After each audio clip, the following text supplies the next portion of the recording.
नमस्कार दोस्तों, मैं सुरेंद्र और एक छोटी सी कहानी मेरी जुबानी। ये कहानी एक राजा की है। एक बार एक राजा ने विद्वान ज्योतिषियों की सभा बुलाकर प्रश्न किया। मेरी जन्म पत्रिका के अनुसार मेरा राजा बनने का योग था। मैं राजा बना, किंतु उसी घड़ी मुहूर्त में अनेक जातकों ने जन्म लिया होगा जो राजा नहीं बन सके। क्यों? इसका क्या कारण है?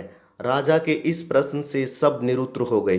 अचानक एक वृद्ध खड़े हुए, बोले, महाराज, आपको यहाँ से कुछ दूर घने जंगल में एक महात्मा मिलेंगे, उनसे आपको उत्तर मिल सकता है। राजा ने घोर जंगल में जाकर देखा कि एक महात्मा आग के ढेर पर बैठकर अंगार खाने में व्यस्त हैं।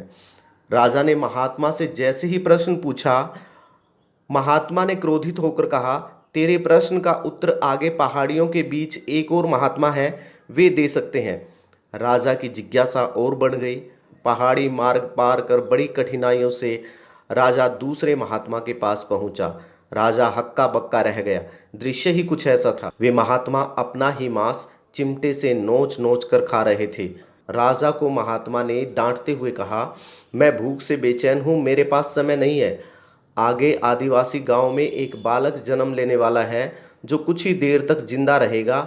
वह बालक तेरे प्रश्न का उत्तर दे सकता है। राजा बड़ा बेचैन हुआ। बड़ी अजीब पहेली बन गई मेरा प्रश्न। उत्सुकता प्रबल थी। राजा पुनः कठिन मार्ग पार कर उस गांव में पहुंचा। गांव में उस दंपत्ति के घर पहुंचकर सारी बात कही। जैसे ही बच्चा पैदा हुआ, दंपत्ति ने नाल सहित बालक राजा के सम्मुख उपस्थित किया। राजा को देखते ही बालक हंसते हुए बोलने लगा, राजन, मेरे पास भी समय नहीं है, किंतु अपना उत्तर सुन लो। तुम, मैं और दोनों महात्मा 7 जन्म पहले चारों भाई राजकुमार थे। एक बार शिकार खेलते खेलते हम जंगल में 3 दिन तक भूखे प्यासे भटकते रहे। अचानक हम चारों भाइयों को आटे की एक पोटली मिली। हमने उसकी 4 बाटी सेकी। अपनी अपनी बाटी लेकर खाने बैठे ही थे कि भूख प्यास से तड़पते हुए एक महात्मा वहां आ गए। अंगार खाने वाले भैया से उन्होंने कहा, बेटा, मैं 10 दिन से भूखा हूँ, अपनी बाटी में से मुझे भी कुछ दे दो, मुझ पर दया करो, जिससे मेरा भी जीवन बच जाए।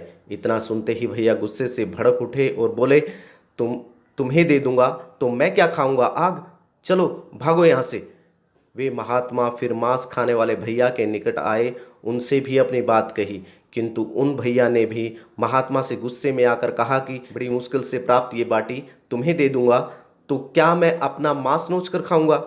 भूख से लाचार वे महात्मा मेरे पास भी आए, मुझसे भी बाटी मांगी, किंतु मैंने भी भूख में धैर्य खोकर कह दिया कि चलो आगे बढ़ो, मैं क्या भूखा मरूं? अंतिम आशा लिए वो महात्मा, हे राजन, आपके पास भी आए, दया की याचना की। दया करते हुए खुशी से आपने अपनी बाटी में से आधी बाटी आदर सहित उन महात्मा को दे दी। बाटी पाकर महात्मा बड़े खुश हुए और बोले, तुम्हारा भविष्य तुम्हारे कर्म और व्यवहार से फलेगा। बालक ने कहा, इस प्रकार उस घटना के आधार पर हम अपना अपना भोग भोग रहे हैं। और वो बालक मर गया। धरती पर एक समय में अनेकों फल फूल खिलते हैं, किंतु सबके रूप, गुण, आकार, प्रकार, स्वाद भिन्न होते हैं। राजा ने माना कि शास्त्र भी 3 प्रकार के हैं, ज्योतिष शास्त्र, कर्तव्य शास्त्र और व्यवहार शास्त्र। जहाँ तक सब अपना किया दिया लिया ही पाते हैं, यही है जीवन। गलत पासवर्ड से एक छोटा सा मोबाइल नहीं खुलता, तो सोचिए गलत कर्मों से स्वर्ग के दरवाजे कैसे खुलेंगे। दोस्तों, ये थी छोटी सी कहानी आपको कैसी लगी कमेंट करके बताएं, और इस तरह की और कहानी सुनने के लिए चैनल को सब्सक्राइब करें और बेल आइकन प्रेस कर दें ताकि हर वीडियो की नोटिफिकेशन आपको मिलती रहे।